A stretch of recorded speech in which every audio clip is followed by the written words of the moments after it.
샬롬 샬롬 샬롬 샬롬. 하나님 사랑합니다. 여러분 주 안에서 사랑합니다. 오늘 열왕기상 13장 말씀입니다. 베델제단의 그 규탄의 내용들이 나오고 있습니다. 베델제단이 심판을 받죠. 10절까지 우리 교독했는데 12장에서는 솔로몬 왕이 이어 그의 아들 르호보암의 왕이 됩니다.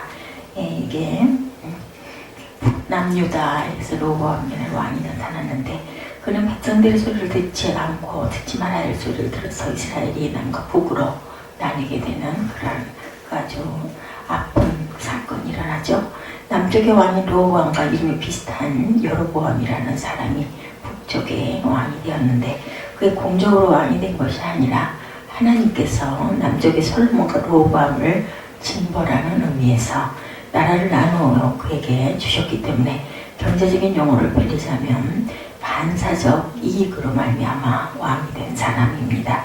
이렇게 왕이 된 여로보암에게 하나님께서 내가 저를 취하리니 너는 부른 내 마음에 원하는 대로 다스려 이스라엘을 위해 왕이 되되 이렇게 당부하십니다. 그런데 왕이 된 여로보암은 하나님의 당부를 기억하지 못하고 왕위를 유지하기 위해서 온갖 수단을 다 쓰죠. 그는 금송아지를 만들어 이스라엘아 이는 너희를 애국 땅에 인도에서 올린 너희 신이라. 열왕기상 12장 28절에 이렇게 말하면서 백성들로 하여금 금송아지 제사를 드리도록 명령을 하죠. 그렇게 지어렸던 솔로몬과 그의 아들 르호보암, 이제 하나님께서 특별히 당부까지 한 여로보암까지 이런 죄악의 길로 들어서고 말죠. 하나님 백성들이 다 그러한지 이제 어떻게 이런 일이 일어날 수 있는지, 근데 오늘날 우리의 삶은 어떤가 한번 깊이 묵상해 보시는 저와 여러분 되시기 바랍니다. 말로만 민노하지 말고 돌아보라고 절박한 심정으로 부르십니다. 죄악의 길로 들어가니 하나님께서는 얼마나 가슴이 아프셨을까. 우리 일상 속에서의 이런 우상들은 혹시 없는지 돌아보시기 바랍니다.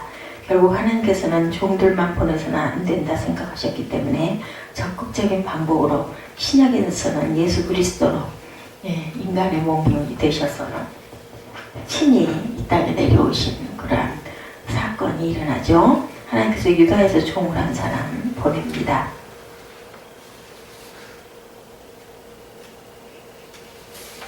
마침 그때 여로보암 베델에서 제사하고 분향하고 있었던지라 1절에 이렇게 시작이 되죠. 그때 하나님의 사람이 여호와의 말씀으로 말미암아 유다에서부터 베델에 이르니 마침 여로보암이 제단 곁에 서서 분향하는지라. 사람이 단을 향하여 저주하기를 다나 여호와께서 말씀하기를 다윗의 집에 요시아라 이름하는 아들을 낳으리니 저가 내 위에 분향하는 산당 제사장을 내 위에 제사할 것이요 또 사람의 뼈를 내 위에 사르리라. 2절엔 이렇게 무서운 이야기를 합니다. 결국 남쪽의 왕이 너를 엎을 것이고 지금 내 제단 위에서 제사 지내는 저 사람의 뼈를 내 단 위에서 제사 지낼 것이다. 이런 내용입니다. 이 말을 들은 여로보암이 화가 나서 단에서 손을 펴서 저를 잡으려 하니 그 손이 마비가 되어버립니다. 4절에 그리고 때마침 단이 갈라지고 그 위에 있는 재가 쏟아집니다. 3절에 보면 그 하신 예언의 징조가 나타나서 그 자리에서 즉시 그 일이 생깁니다. 5절에 이러한 여로보암이 깜짝 놀라 하나님의 종의 말이 단지 협박이 아니라는 것을 알고 기도해 줄 것을 부탁하자 그를 위해 기도하니 마비되었던 손이 나아지는 일이 있죠. 6절에 보니 그렇게 나타납니다. 그리고 또한 7절에는 왕이 하나님의 사람에게 이르되 나와 함께 집에 가서 쉬라. 내가 내게 예물을 주리라. 이렇게 얘기하죠. 이렇게 부탁하지만 그런 여호와의 명령대로 왕께서 왕의 집 절반으로 내게 준다 할지라도 나는 왕과 함께 들어가지도 아니하고 그곳에 떡도 먹지 아니하고 물도 먹지 아니하리라고 하면서 베들레 오던 길로 돌아가지 아니하고 다른 길로 가고 맙니다. 근데 남쪽 유다에서 온 선지자가 이러한 일을 했다는 소문이 들리자 베델에 사는 북쪽의 선지자, 성경은 늙은 선지자라고 하는 이 사람의 소식을 듣고 남쪽의 선지자를 뒤쫓아가서 자기 집에서 쉬고 갈 것을 부탁하는 부분이 13절에서 15절에 나타나 있죠.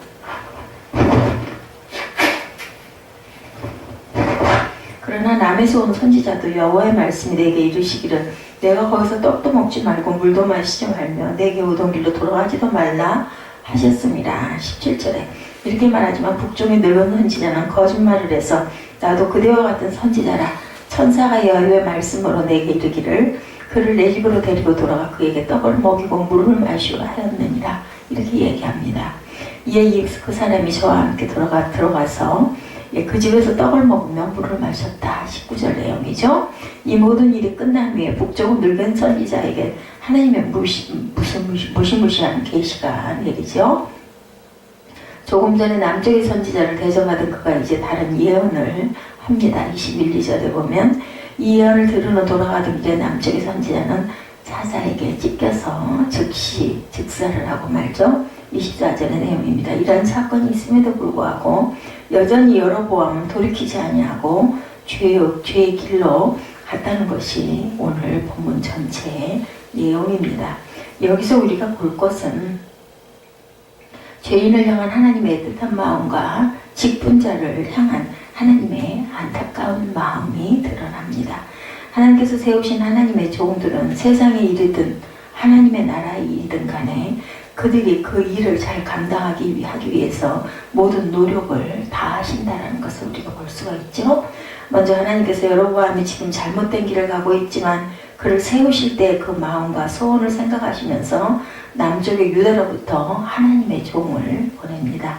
특별히 하나님의 종이 여러분에게 말씀하실 때 이해되지 않는다 할지라도 우리가 아멘하고 받을 줄 알아야 되겠습니다.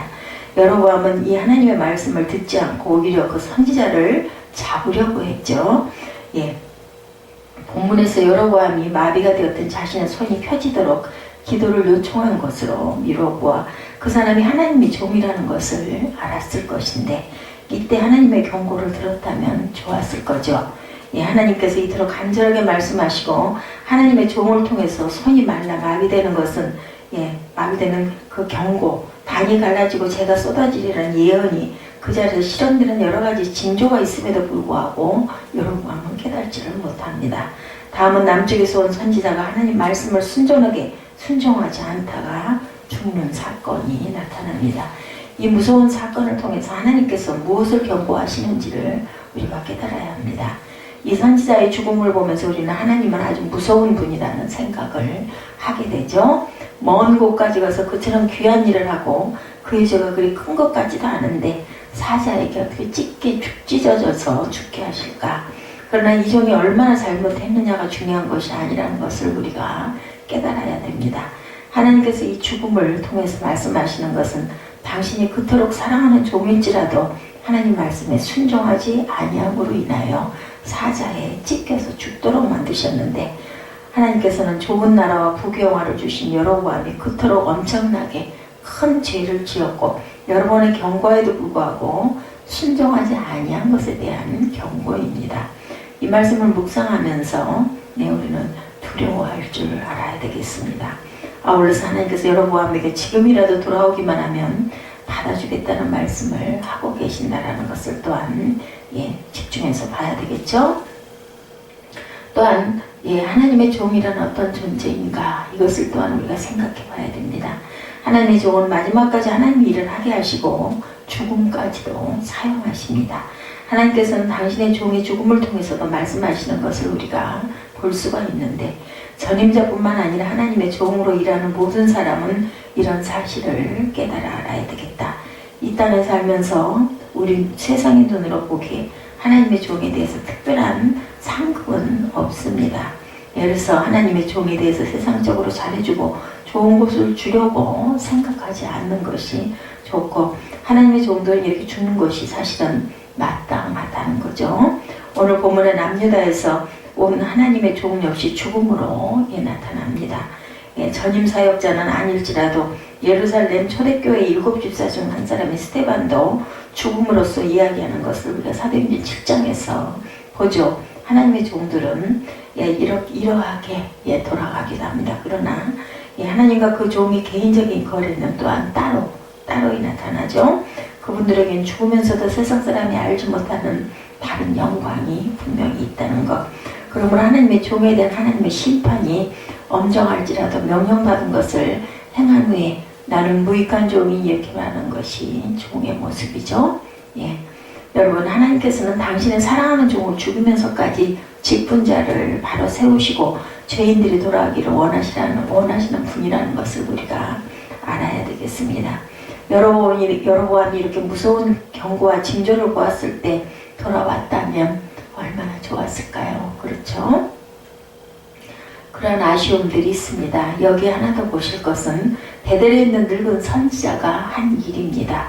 언뜻 보기에는 납득이 잘 가지가 않는데 거짓말까지 하면서 참 하나님의 선지자를 죽이도록 만들 수가 있었을까? 다시 한번 보면 거짓말을 해서 하나님의 선지자를 집으로 데려와서 대접한 후에 보내기 직전 하나님이 진짜 계시를 받아서 선지자가 죽을 것이라는 예언을 한 후 그를 보내죠. 그리고 그 늙은 선지자는 남쪽의 선지자가 사자에 찢겨 죽었다는 소식을 듣고 나의 형제여 하면서 슬피 울고 장례를 치러줍니다. 보면 29절에서 30절 내용에 보면은 그렇게 나타나 있습니다. 그 시체를 자기의 묘실에 두고 오라 내 형제여 하며 그를 위하여 슬피 우니라. 그 사람은 장사 후에 그가 아들들에게 말하여 이르되 내가 죽거든 하나님의 사람을 장사한 묘실에 나를 장사하되 내 뼈를 그의 뼈 곁에 두라. 이렇게 유언까지 하는 내용이 나타나죠. 예, 베델에 있는 늙은 선지자, 납득이 잘 가지 않지만 거짓말까지 하면서 참 하나님의 선지자를 죽이도록 만들었다라는 것이 또한 무서운 일이기도 합니다. 이 말씀의 의미는 죄악의 유혹은 선지자로부터 온다는 것을 우리가 알아야 한다는 것. 예. 하나님의 종이라고 또는 목사의 직분을 가졌다고 해서 아무나 믿는 것도 아닙니다. 참으로 두려운 일이지만 성경은 이 사실을 분명하게 기록하고 있는데 하나님의 천사가 나에게 그런 말씀을 하셨다고 하면서 하나님의 이름을 빙자할 수도 있다라는 것. 사단은 영적이든 세상적이든 어떤 직분이나 직위를 얼마든지 이용할 수 있다는 사실을 우리가 알아야 합니다. 그리고 더 중요한 문제, 처음엔 늙은 선지자가 남쪽의 선지자에게 거짓말을 했죠. 그런데 하나님의 계시가 그 늙은 선지자를 통해서 떨어집니다. 이를 도대체 우리는 어떻게 해석해야 될까? 처음에 거짓말만 한 것을 유혹하기 위해 잠시 미혹의 도구로 사용되는 것을 하나님께서 내버려 두신 것이고 하나님께서는 이 모든 것을 또한 거꾸로 이용하십니다. 그래서 하나님의 계시는 제한받지 않는다는 것을 우리가 알아야 되겠고 계시에 있어서 아주 중요한 것은 참 선지자로부터 거짓 계시가 나올 수 있고 거짓 선지자로부터 참 계시가 또 나올 수도 있다. 이렇게 되면 하나님의 백성들로는 굉장히 갈등을 하게 되죠. 끊임없이 무릎을 꿇고 하나님께 기도하는 것이 그것밖에 없습니다. 오늘 본문 13장은 우리들에게 강력하게 요구하시는 바는 하나님의 백성들에게 자신들의 책임을 무엇보다도 강조하고 계시는데 깨어있어라. 하나님과 간단없는 교통을 가지고 하나님의 영의 인도를 받아라 하고 말씀합니다. 하나님께서 이렇게 간절하게 자기 종을 죽여가면서까지 경고하셨음에도 불구하고 여로보암이 이 일 후에 그 악한 길에서 도로 돌이키지 아니하시고 다시 보통 백성으로 산당의 제사장을 삼되 누구든지 자원하면 그 사람으로 산당의 제사장으로 삼았으므로 이 일이 여로보암 집에 죄가 되어 그 집이 지면에서 끊어져 멸망케 되었다고 33, 4절에 증거되어 있습니다. 32절 보면 그가 여호와의 말씀으로 베델에 있는 제단을 향하고 또 사마리아 성읍들에 있는 모든 산당을 향하여 외쳐 말한 것이 반드시 이룰 것이니라. 여로보암이 이 일 후에도 그의 악한 길에서 떠나 돌이키지 아니하고 다시 일반 백성을 산당의 제사장으로 삼되 누구든지 자원하면 그 사람을 산당의 제사장으로 삼았으므로 이 일에 여로보암 집에 죄가 되어 그 집이 땅 위에서 끊어져 멸망하게 되니라. 제사장을 자기 마음대로 세우다가 결국은 멸망을 당했다라는 그러한 이야기입니다. 보통 백성으로 산당의 제사장을 삼되 누구든지 자원하면 산당의 제사장으로 삼았기 때문에 멸망을 받아서 지면에서 끊어집니다. 인간의 불순종과 죄성이 얼마나 무서운 것인가를 우리가 알아야 되겠다. 그래서 우리는 하나님 앞에 두려워 떠는 마음으로 기도할 줄 알아야 합니다. 다음으로 인간의 죄성뿐만 아니라 하나님으로부터 세상적인 축복을 받았을 때 얼마나 조심해야 할 것인가 여기에 대해서도 말씀하시죠. 여로보암은 왕이라는 어마어마한 세상적인 축복을 받았습니다. 만약 하나님 말씀을 순종하면 이것을 잃어버릴지도 모른다는 생각에 하나님 말씀까지도 순종하지 않다가 결국은 멸망을 받게 되죠. 하나님으로부터 세상적인 축복을 우리가 받았을 때 온전히 더 깊이 무릎을 꿇어야 할 줄로 믿습니다. 그리고 혹시 하나님께서 여러분에게 무엇을 주셨는가를 또 생각해 봐야 되겠죠. 하나님께서 주신 그것을 바꿔서도 하나님의 말씀에 순종하지 못하고 거룩한 삶을 살지 못할 바에는 차라리 받지 않겠다고 우리가 무릎 꿇고 기도해야 합니다. 우리는 하나님께서 주시고 나면 다른 길로 가고 받으면 그것을 또한 놓지 않으려고 하죠. 우리는 하나님께서 주셨을 때 제대로 지킬 줄 아는 그러한 그릇이 되어야 되겠다. 하나님께서 주시는 것은 하나님을 귀히 여기고 하나님의 뜻을 귀히 여길 때 얼마든지 누릴 수 있고 하나님께서도 또한 얼마든지 주실 수가 있다라는 것. 하나님께서는 당신의 사랑하는 종의 죽음을 하나님의 말씀의 행위 언어로 보여주십니다. 그럼에도 불구하고 돌아오지 않았던 여로보암.